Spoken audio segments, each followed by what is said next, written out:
বন্ধুরা, অনেক দিন কোনো ভিডিও দিতে পারি না, কেন মা দিদি সব ভেলে উঠে আছে। আমিও খুব সমস্যার মধ্যে আছি।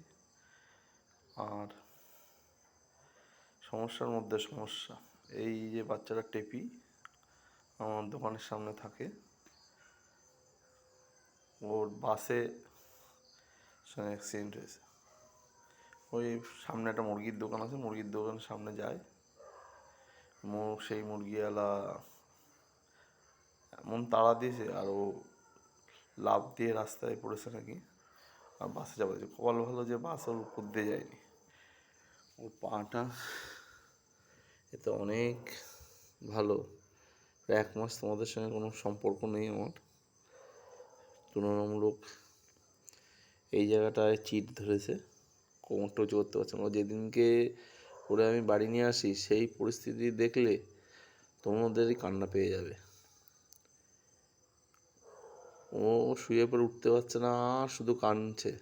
সমস্ত লোক পাশ দিয়ে চলে যাচ্ছে, কেউ একটু কোনো দেখেই না। আরও একটা দোকানের সামনে গেছিলো, জল দিয়ে ওর গাটা ভিজা ছিল, জল দিয়ে ওরে তাড়া দিয়েছে। বুঝলো, এই হচ্ছে আমরা মানুষ। আমারও কিছু করার নেই। শুক্রবারে মা আসছে, তার আগে বৃহস্পতিবার অবধি ও আমার বাড়ি থাকবে। আমার মায় জড়ায় গেছে, কি করব। অনেকটা ভালো হাঁটতে, ঘোরা হাঁটছে।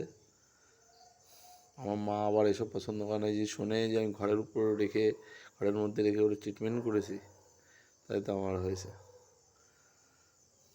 খুব মায়া পড়ে গেছে টেপি। এমনি খুব ভালো স্বভাবের কুকুর,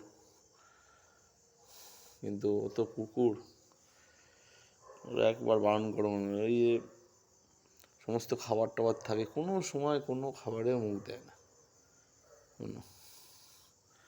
ওর পাটা কী অবস্থা হয়েছিল সেই যদি আপনারা দেখতেন, আপনাদেরই চোখে জল চলে আসত। দিন চলে আসছে, বৃহস্পতিবার টিপিরে আবার বাজারে ছেড়ে দিয়ে আসবো। খুব খারাপ লাগছে, এতদিন ধরে ওরে ই করলাম। এই বিভিন্ন রকম সমস্যা, বললেন তো, আমরা যারা